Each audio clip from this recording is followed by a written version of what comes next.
right, let's have a look at these questions that we've got over here. All right, we're going to determine the equation of m of x. And remember, guys, they've told us that m of x has an asymptote at y is equal to 1. This over here is y is equal to 1. If we look at m of x, I'm going to rewrite this as y is equal to k over x plus q. What do we know about this value 1 over here? What does the value 1 tell us? What is this 1 actually? What does it represent on our graph of the hyperbola? The asymptote, yes, but which value? Which value? Good, the y value, but which value, guys? Where am I going to replace it? That's it, Nyeleti. Good. Nyeleti's got the right idea, and Gilly's also got the right idea, guys. It's q. Q is 1. Q is 1. Because remember, q is the vertical shift, and the asymptote is the thing that also moves our graph up. So this value for q over here is actually 1. Okay, so I'm going to get k over x plus 1. Y is equal to k over x plus 1. Now I need to find k. What am I going to do to find k, guys? What's my next move? Good, Pascal, that's it. We sub in. Which point on the graph of the hyperbola do we have? Which point are we going to sub in? Point B. Good. Yes, that's it, Asbonge. Good. It's point B, -3 and 0. Well done, guys. Amazing. Okay, so we're then going to go ahead and sub those in. We know that our y is 0, so we're going to go 0 is equal to k over x, which is -3 plus 1. And then I'm going to ask you guys to solve for k for me. And have a look, guys. My two graphs are in quadrants 1 and 3. So that tells me that k must be positive. I must not get a negative answer for k. All right, solve for k for me quickly, guys, and tell me what you get. Yo, Pascal, that was very fast. Excellent, Nyeleti. That's it, Ashlekhang and Asbong and Kile, beautiful stuff. Good, it's going to be 3. Let's see how that happens.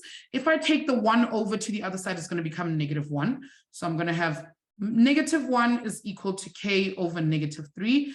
To get this -3 out of the denominator, I'm going to multiply. I'm going to cross multiply by -3. And -1 times -3 will give me +3. Therefore, k is equal to 3. So my equation of m of x will read, I'm going to replace my y with m of x. Okay, m of x is equal to 3 over k plus 1. Give me a thumbs up if you got this one correct.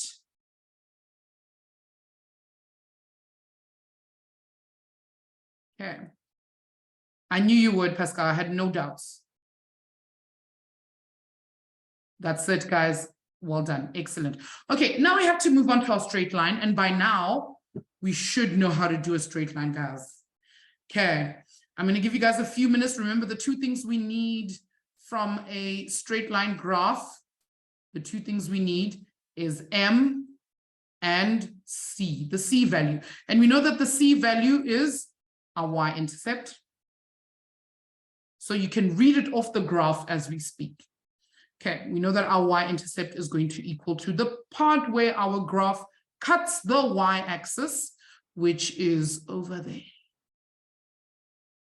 Okay, so that's the value we put in for C. Then all you guys need to do is find me M. Remember, M is the gradient. M is equal to y2 minus y1 over x2 minus x1. No worries. Hi, Funzo. Jeez, my sweet, it's been forever. How have you been? Or, yes, I was about to say, am I misreading this? Has Funzo been here and I just haven't seen her? No, Funzo's been gone a while. I don't think I saw Funzo on Monday. Nice one, guys. Okay, Samuel and Pascal are already done. I'm going to give everybody else a chance to catch up. Okay.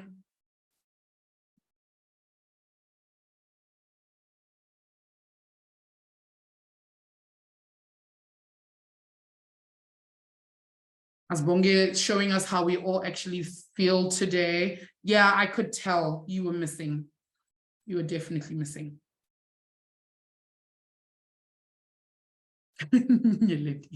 Love that. Sure, Mirula, if you knew how much I hated snakes, I can't even. Liabona is giving us PTSD with his mask emojis. I can't even. Cannot.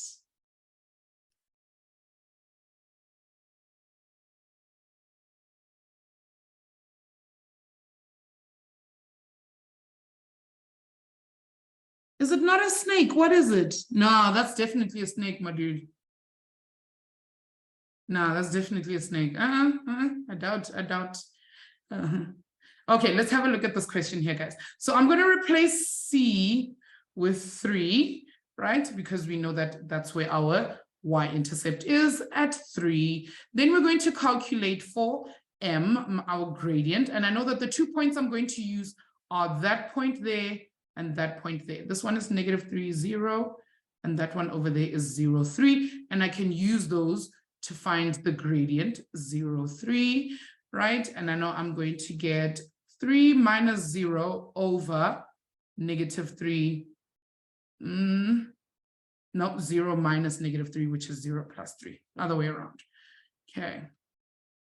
0 plus 3. This is going to give me 3 over 3, which means my m is equal to 1. So my final equation should be p of x is equal to 1x plus 3, or we can leave the 1 out. You can just write p of x is equal to x plus 3. Please give me a thumbs up if you managed to get this one correct. I feel like it was pretty easy. There was no manga business there. I think everything was pretty okay with this question. It was not difficult at all. All right, guys.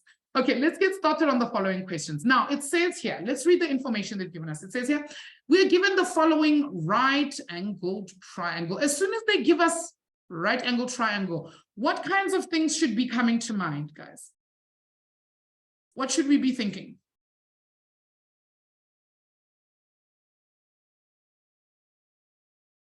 Yes, absolutely, she can, yes. Excellent. User, is that offensive? Who's user? No, Zoom user is offensive. Who's user? Good. Sokatoa. Good. I see Pythag coming up as well. Sokatoa, Pythag, excellent. Anything else? Think of the simplest things that you can think of. Good, a theta. There's always going to be a theta, an angle somewhere. Nice one, Amber. There's going to be a theta and an alpha in this one. Good. Anything else, guys? And a beta. Yes, there we go. We must think of angles and things. I can also think of, yes, Jasmine, what else do you think of?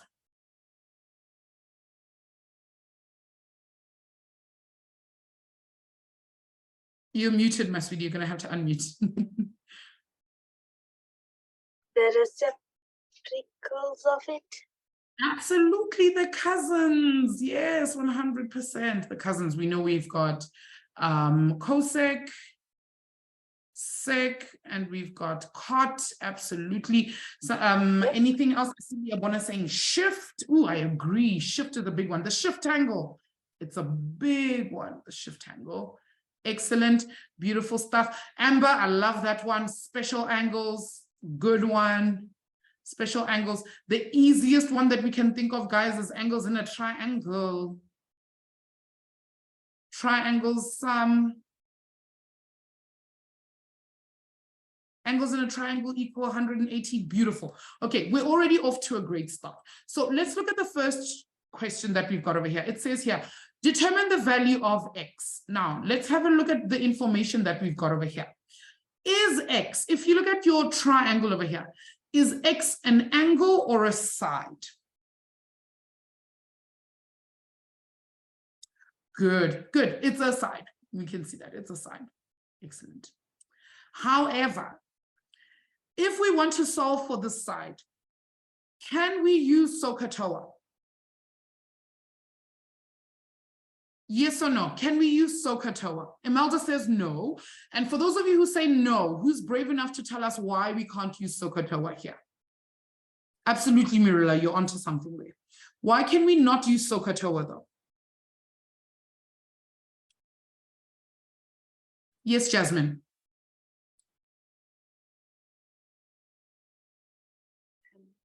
Okay, I'm going to explain while everybody else is doing the questions. Yes. Go for it.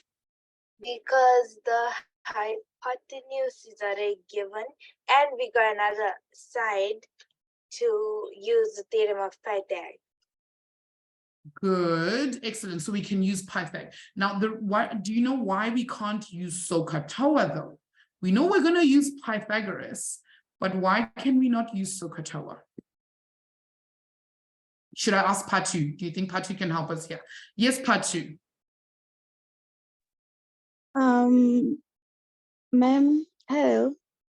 Hello. Is it because we don't have like the angle? Yes, 100%.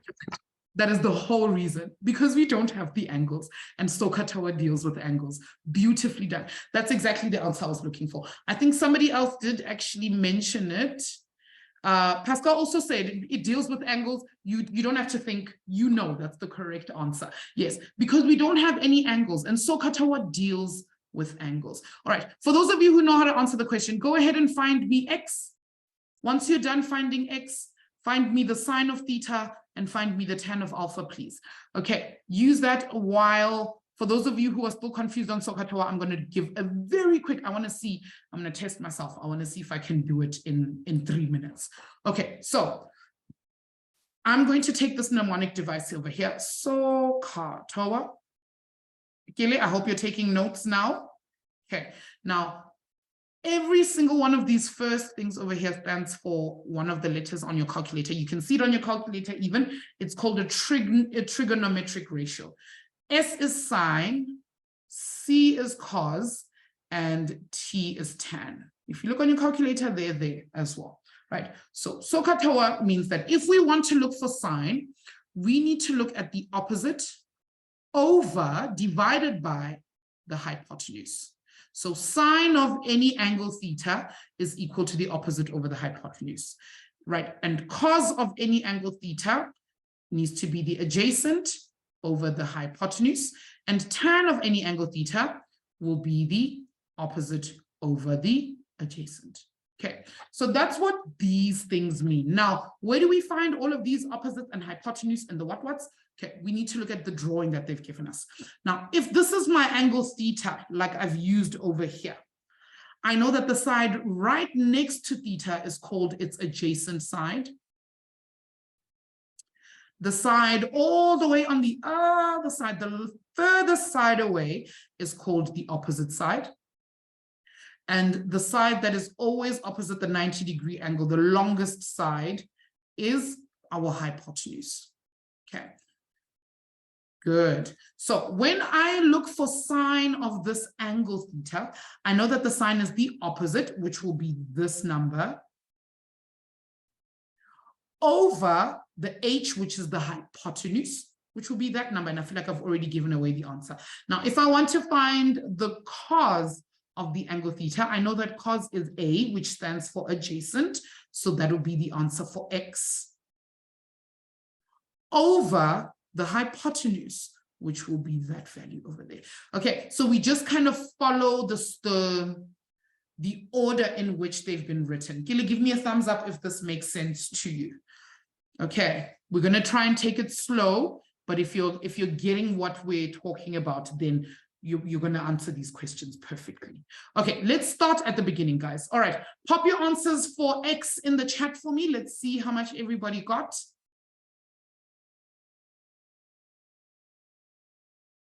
What did we get for X, guys?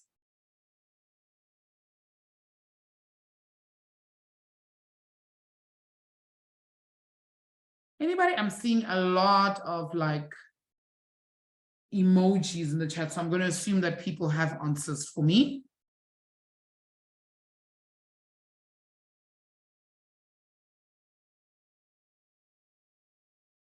Okay, good, Nico. It would be 2 root 10. Asbonge, leave your answer underneath the square root. Okay, don't take it out of the square root. Pascal, that's correct as well. Most of you guys, I'm assuming, actually got the square root of 40. That 2 root 10 means that you've used your calculator to get the answer, right? So we know that our x squared x squared is going to equal to our hypotenuse squared, which is 7 squared, minus our opposite squared, which is 3 squared. And the reason we can do this is because of Pythag. Right. Then we know that x squared is going to equal to 49. 7 squared is 49 minus 9. So x squared is equal to 40. And then I just need to square root it. Therefore, x will be equal to the square root of 40. Or indeed, if you've punched it into your calculator, then you can say that it's equal to 2 root 10. Okay. Pascal says, ma'am, what if we don't write down the reasons? You would be crucially wrong to forget it. Okay. Basically, it will depend on how strict and how pedantic your maths teacher is. But I want you guys to bear in mind that when you guys get to grade 10, especially if you go to a government school, there is a big chance that your teacher won't be the person marking your paper. Okay, and the person who's marking your paper might not be lenient. So don't chance it. Write the reason. Okay, just like what teacher Nelly's saying. Some teachers, they're just like, nope, didn't do it, 1 mark. Okay, they'll mark it wrong immediately. So don't give them any chance to minus marks for things. Even if you're like, it's just 1, no, it's not just 1 mark, write the reason. Okay, all right, let's talk about sine of theta. What did we get for sine of theta? We know that sine of theta is the same as opposite over hypotenuse. Therefore, sine of the angle theta is equal to 3/7. Beautiful. Nicely done, guys. Excellent, excellent, excellent. All right, what about tan of alpha? But now remember, guys, alpha is now here. So this isn't the opposite anymore. This is going to be the adjacent side and x is going to be our opposite side, right? Because the side right next door is going to be adjacent and the side furthest away, that will be the opposite, okay? And that the hypotenuse will stay the hypotenuse. So now we know that tan is going to be opposite over adjacent. So we're then going to get the square root of 40 or 2 root 10 over 3. So if you've written the square root of 40 over 3, not a single one of you guys is wrong. You're all correct. Okay, both of those answers are indeed correct. So well done to you guys. All right.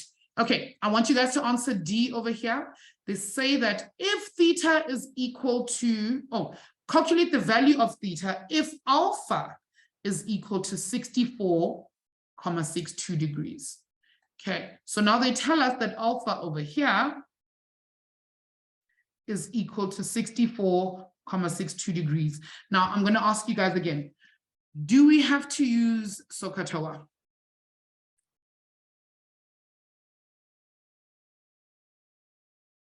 Hatu says no, Samuel says yes. Okay, I'm seeing a lot of no's. For those of you who are saying no, explain to me why not. Remo says yes. Asbonge also says yes. Patu, I feel like you're really just gonna give everybody the answers today. I'm wondering, did you say no or yes? Let me check before we unmute. Okay, Patu says no. Why not? Ma'am, the easier way to find it is just by using interior angles, sum of interior angles of a triangle. Beautiful. That's it. It's not that deep. It's not that deep a question. Yes. Because we have the interior angles of a triangle. No, that's fine, Jasmine. When you find the answer, when you have the answer, go ahead and put your hand up. Okay. Love, love, love talking to you. Okay. Remo, you can. The answer is you can use SOHCAHTOA. You can. But you would be going the long way around. There is absolutely no need. The easiest thing for us to do is just use the interior angles of a triangle. Okay.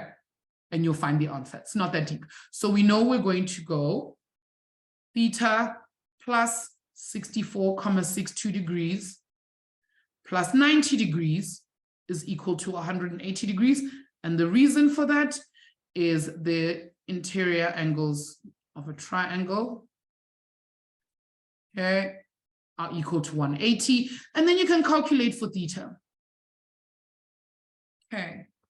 Yes, Pascal, the interior angles. All right, give me an answer when you guys are ready.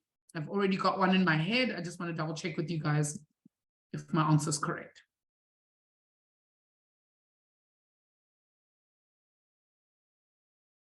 That's it. Absolutely. 100%, guys. Good. I'm glad Akahang didn't forget the degrees, unlike some other people. Some other people forgot to write degrees because we are calculating for an angle. See you guys. See you. 25.38. Thank you, Nyeledi. Degrees. Very nicely done, guys. Okay. Very nicely done. Okay, let's have a look at the next one. I'm going to give you guys some time to look at this one. Now, I want you guys to have a look at the question, the way that they phrased it. They're saying here, if A is equal to 30 degrees and B is equal to 60 degrees, determine without the use of a calculator. As soon as we see sines and cos and all of those things, and they say without the use of a calculator, what does that tell us, guys? What do we need to be looking for? What should we be using? If they say without the use of a calculator, what do they want us to use? It was like the table method thing, you know, special angles, which in fact is actually the table method. Yes, special angles. Absolutely. First thing I do, my brain goes straight to draw my 60-degree triangle. 60 degrees, that's going to be 30 degrees over there. And then I go 1, 2, √3. And then I go to my 45-degree angle, and I go 45 degrees over there. And 1, 1, √2. Okay, and my brain's already got that locked in memory, guys, like locked in here. Okay. Pascal, you look a little confused. Have we lost you?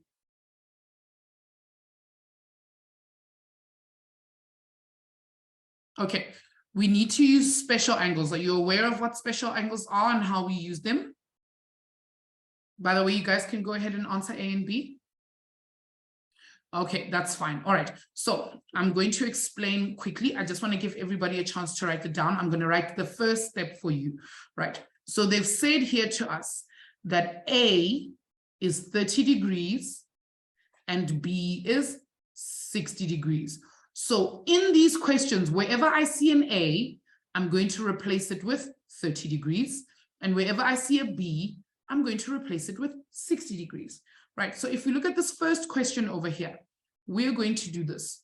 Cos of A is 30 degrees. So we're going to go cos of 30 degrees plus cos of B, which is 60, cos of 60 degrees. Then I'm going to go to my special triangle. Okay, let me draw this again. Okay, I'm going to draw it a little bit bigger this time. This is 60 degrees. That is 30 degrees. 1, 2, square root 3, right? So now I have to find the cos of 30. Here is my 30-degree angle over there. I know that cos is adjacent over hypotenuse. So I can use my triangle from the 30-degree angle to find out what cos of 30 is. So use that special angle to find out what cos of 30 is and what cos of 60 is. Take both of those answers, add them up together. Okay, now I just want to see if somebody's going to make the mistake I'm hoping somebody will make so we can learn from it, but we'll see. We'll see. Okay, you guys have 2 minutes. If you've got an answer, pop the answer in the chat.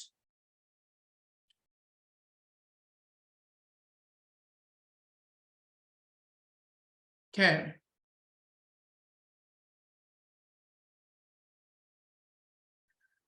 Remo, yes, you can. Okay, yes, you can. But tell me what you get once you've used a calculator to add them.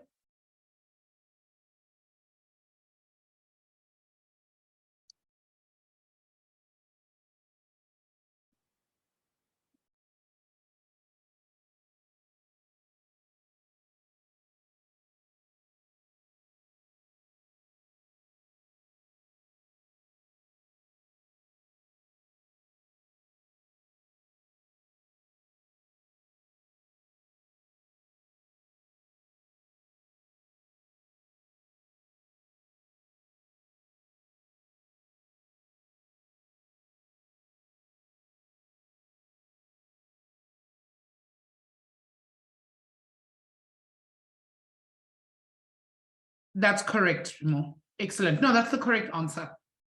That is the correct answer. Okay.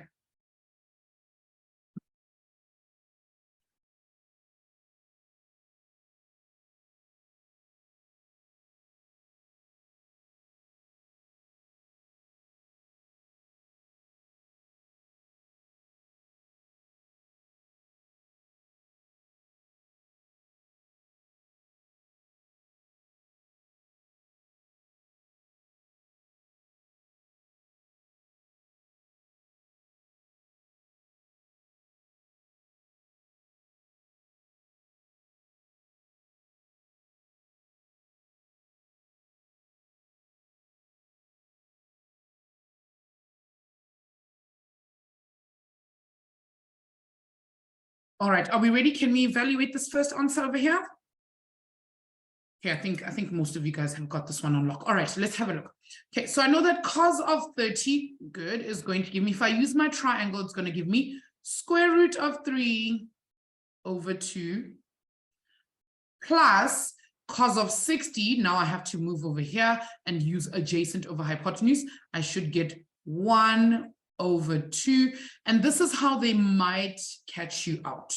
Okay. Because they know that cos of 30 is square root of 3 over 2. That's the first answer you would have to write. Okay, so you would do this. Then to put them together, you would say square root of 3 plus 1 over 2. Your calculator is giving you the answer 1 plus square root of 3 over 2. Your calculator puts the answer for cos of 60 first.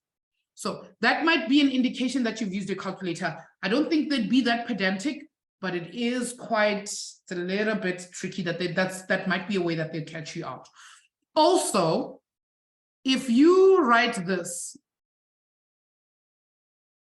100% you've already gotten the answer wrong. Okay, because then we definitely know, we told you not to use your calculator, but you used your calculator anyway. Okay, so never ever, as they say, without the use of a calculator, never ever skip a step. Okay, make sure you're writing down every step so that you can see, they can see your thought process behind it and that you didn't just punch it into a calculator. Or even if you do punch it into a calculator, punch it into the calculator one step at a time. Okay. No, you're absolutely correct, Pascal. All right, what about B? What answer did we get for B? Remember, guys, when we see this tiny little squared over there, what we're going to do is we're going to go and find the tan of A. And once we've got the answer for tan of A, we're going to take that whole answer and we're going to square it. Okay. That's what we're going to do. So what we should get here is that tan of 30 degrees is equal to, if I look at my triangle, tan is opposite over adjacent. So I'm going to get 1 over the square root of 3 all squared. And that should give me 1 over 3. Indeed, I think everybody's got this one on lock. Well done, everyone. Amazing stuff. Very, very nicely done, guys. Okay, all right. I'm going to give you guys a chance to look at this question here. We are given the quadrilateral below. Quick question before we continue. Have they told us what kind of quadrilateral it is? No. No, they have not. They haven't. So remember that thing we were talking about, guys, that you can't use the definition of the thing that you're looking for, or you can't use the word in the definition of the thing that you're trying to give us. We cannot now say that, oh yeah, it looks like a rhombus to me, so therefore it's a rhombus. No, and then now we start using the properties of a rhombus. No, no, no, no, no.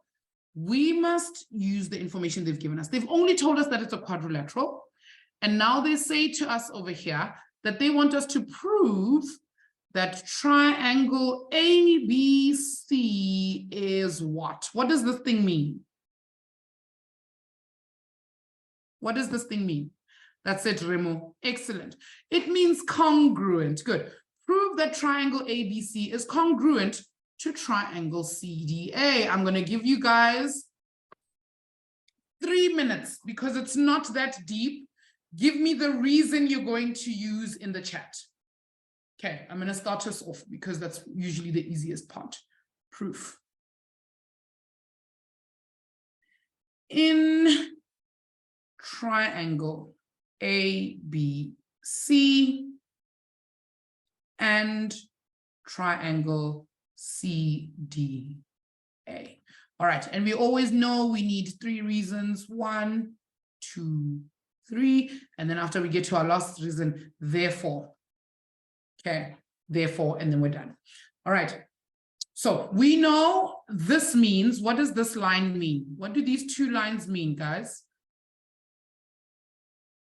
I know, Pascal, they're not so great. What do the lines mean? Good, Pachu, that's it, Funzo. Good, it means that the sides are equal. It doesn't mean that they're parallel. We cannot automatically assume that it's a parallelogram and start saying that things are parallel. No, no, no, no. All they've told us is that the 2 sides are equal to each other. Same with the bottom and the top one. Those 2 are also equal to each other. That's the only thing that we can use. Okay. Good, Asponge. All right, Patu, I've seen that reason of yours, so we're going to start, when we're going to leave that one for last. Okay, so Asponge says AB is equal to DC. Excellent, that is given. That's our reason, given, right? And then I see AC is a common side. Good, I'm going to put that at the end. AC is common. Thank you, Nyeleti, for that one. AD is also equal to BC, and that is also given to us. Right. Now I can say, because I have all 3 of my reasons, I can say, therefore, triangle ABC is congruent to triangle CDA. What's my reason? Give me a congruency reason, guys. Beautiful. Amazing. That's all I needed to know. That's all I needed to know. It's side, side, side. Good. We've proven 3 sides, side, side, side. Okay. Now here is the next question. It says, what type of quadrilateral is ABCD? Justify your answer. Let's hear it, guys. What kind of quadrilateral is ABCD? Who's got an idea? Okay. Patu says rectangle. Remo says parallelogram. Or as somebody in the other class said, it's a pararara. I love that. It's stolen. I'm going to take it forever and ever. Pararara. Okay, let's see all the options. Okay, I see somebody say rectangle. I saw somebody say parallelogram. And I saw somebody say rhombus. Okay. Now, let's rationalize this through. Those are the 3 that I'm seeing most. These are the 3 that I'm seeing most. Okay, so let's look at the properties of each of these and actually rationalize to see which one it actually is. Now, if I had to have a rectangle, the sides being equal to each other like that, 100% good. But the caveat, that one thing that we need about a rectangle is, what do we know about the angles? The corner angles must be what? They must be 90 degrees. And at the moment, do we know if the corner angles are 90 degrees? Yes or no? Remo's like, they're looking very 60, ma'am. It's giving 60 degrees. Yeah, no. So we don't know that. So we can't automatically assume that this is a rectangle because the corners have not been given to us at 90 degrees. Therefore, rectangle is not it. We can't do that. Okay, let's have a look at the rhombus quickly. And we all know why I'm going to rhombus first. Right. What we do know about a rhombus is that a rhombus is a square. It's actually a square. It's just a square that's been tilted. Right. It's actually a square that's been tilted. And what do we know about all the sides of a square? All 4 sides. Good. All the 4 sides must be equal. So if I drew my rhombus, I need to then be able to say This side is equal to this side, which is also equal to this side, which is also equal to this side. Now, if we look at the drawing we've been given, are all four sides equal to each other? No, absolutely not. So this cannot, by definition, be a rhombus. It can't. So the only option we really do have is a parallelogram, right? But just the sides are not going to be enough to prove it. What else do we know? Somebody remind me, there's that one thing that ma'am taught you about every time we've proved that two things or two triangles are congruent. Who remembers that nice long, can't remember, is it an acronym or I think it's called an acronym. Yeah, who remembers that nice long acronym that teacher Coco taught you? Because like CPC, what? OCD, Cape Town, yes, good. That's it, good. It says CPCTC, which stands for congruent properties of congruent triangles are congruent.